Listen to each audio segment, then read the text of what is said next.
ইরানের সামরিক খাতেও যোগ দিল রাশিয়া, যার মাধ্যমে মস্কোর সহায়তা পাবে তেহরান। মধ্যপ্রাচ্যে সন্ত্রাসবাদ মোকাবিলায় একযোগে কাজ করবে দেশ দুটি। এর আগে ইরানের পরমাণু সহ অন্যান্য খাতে সহযোগিতা করতে দেশটির সাথে চুক্তি করে রাশিয়া, যাকে ঘিরে চিন্তায় পড়েন ইসরায়েলের প্রধানমন্ত্রী বেনিয়ামিন নেতানিয়াহু। কারণ অঞ্চল জুড়ে আধিপত্য বিস্তার করতে চায় ইসরায়েল। এক্ষেত্রে প্রধান বাধা হিসেবে কাজ করছে ইরান। তবে রাশিয়া ইরান জোটে কি ধরনের চাপে পড়বে ইহুদিবাদীরা?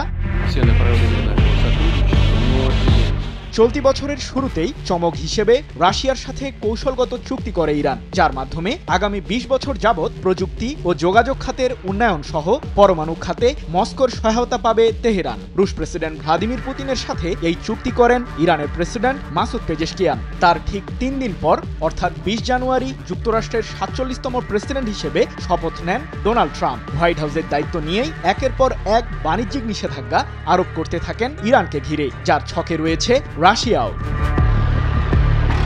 যদিও মার্কিন প্রশাসনের কোনো বাধাকে তোয়াক্কা করে না তেহরান ও মস্কো। এবার রাশিয়ার নিরাপত্তা পরিষদের সচিব সের্গেই শোইগুর সাথে সাক্ষাৎ করেছেন ইরানের জাতীয় নিরাপত্তা কাউন্সিলের সচিব আলী আকবর আহমদিয়ান। এ সময় তারা সামরিক ও প্রযুক্তিগত ক্ষেত্রে সহযোগিতা বৃদ্ধির উপর গুরুত্বারোপ করেন। তবে রাশিয়ার কাছ থেকে কি ধরনের সামরিক সহায়তা পাবে ইরান সে বিষয়ে বিস্তারিত জানা যায়নি। ২৯ মে এক প্রতিবেদনে বিষয়টি নিশ্চিত করেছে মধ্যপ্রাচ্য ভিত্তিক সংবাদ মাধ্যম মেহের নিউজ এজেন্সি।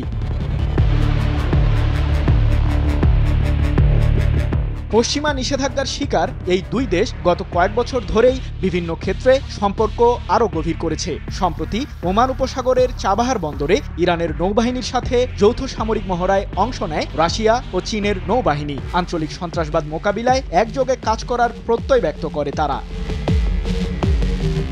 টানা ৭ম-বারের মতো বেস্ট টিস্যু পেপার ব্র্যান্ড হিসেবে স্বীকৃতি পেয়েছে বসুন্ধরা টিস্যু। এদিকে যুদ্ধের ময়দানে ইউক্রেনকে প্রতিহত করতে ইরানের তৈরি ড্রোন ব্যবহার করছে রাশিয়া, এমন অভিযোগ যুক্তরাষ্ট্রের। শাহেদ 136 মডেলের কিছু ড্রোন ইউক্রেনের বিভিন্ন স্থান থেকে উদ্ধারের দাবিও করেছে কিয়েভ। তবে তাদের দাবিকে উড়িয়ে দিয়েছে তেহরান ও মস্কো।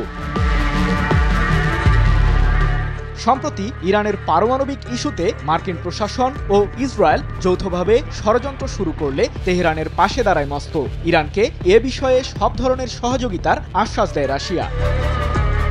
এর আগে ২০১৩ সালের সেপ্টেম্বরে ইরানের প্রথম পারমাণবিক বিদ্যুৎ কেন্দ্র নির্মাণে সহযোগিতা করে রাশিয়া। বুশেহর পারমাণবিক বিদ্যুৎ কেন্দ্র নামের স্থাপনাটিতে অর্থ ও কারিগরি সহায়তা প্রদান করে মস্কো, যাকে ঘিরে ইরান ও রাশিয়ার শক্ত বলয় তৈরি হয়। এর ফলে মধ্যপ্রাচ্যের নিয়ন্ত্রণভার নিয়ে চিন্তায় পড়েন মার্কিন প্রশাসন ও ইসরায়েল। সৃজন মাহমুদ, নিউজ 24।